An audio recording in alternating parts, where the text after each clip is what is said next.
Have you ever gotten home after hanging out with people, even people you really like, and just felt completely wiped out? That feeling, that's social burnout, and it's so much more than just being a little tired. We're going to get into the science of what's really going on and why it's actually a totally okay, totally human thing to feel. Just imagine it for a second.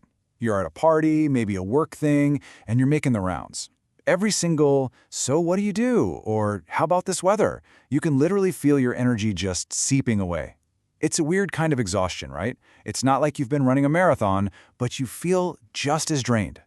If that sounds familiar, the most important thing to know is that it's not just you. And it's definitely not some kind of character flaw. This has nothing to do with you being antisocial or rude. It all comes down to how your brain is actually wired to handle the social world. To really get this, we have to look at these two systems in your brain that are kind of competing with each other. The easiest way to think about it is like you're driving a car, right? You've got a gas pedal that wants to go and a brake that's always ready to slow things down.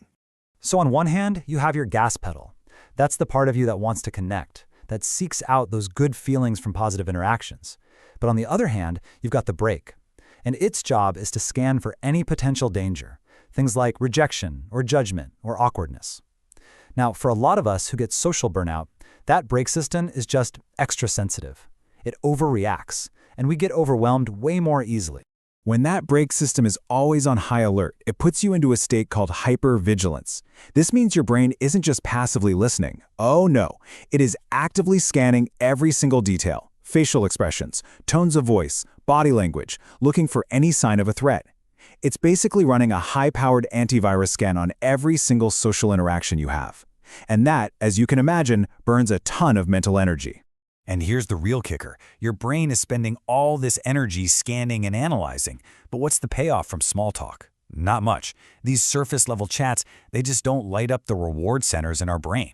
So you've got all the cost of that mental effort with none of the reward. It's a total net loss of energy. And your body responds with this deep biological exhaustion. Okay, so that's the hardware, the actual wiring of the brain. But what about the software? The programs we run on that hardware? Our social operating system. That plays a massive role in all of this too. Deep down, one of the most powerful human drivers is something called self-verification. It's this fundamental need we all have to be seen and understood for who we really are, not just the shiny, perfect version. We don't just want to be liked, we crave being known. And that's where the big conflict comes in. Our brains are wired to want that real, authentic connection. But so many social situations, they demand a performance, don't they? We feel this pressure to put on a social mask, to be witty or agreeable or impressive. And that gap, the space between your true self and the person you're performing as, that is an absolute breeding ground for burnout. It is just plain exhausting to pretend all the time. So after all that performing, it's pretty natural to crave some alone time. But here's the crucial thing. Not all solitude is the same. You've really got to figure out if your time alone is a healthy recharge or if it's a defensive retreat. See, renewal is a choice. You actively decide to be alone, to hear yourself think, to get lost in a hobby, to just be. It feels light. You come out of it feeling clearer, more in control. Withdrawal, though, that feels heavy. It's not really a choice, it's an escape. It's driven by anxiety and fear. And instead of filling you up, it just digs the hole of isolation even deeper. And withdrawal is dangerous because it can suck you into this vicious cycle. You isolate yourself because you're anxious, which makes your mood even worse. That low mood then zaps the energy you would need to actually seek out a good connection, which just leads to, you guessed it, more isolation and loneliness.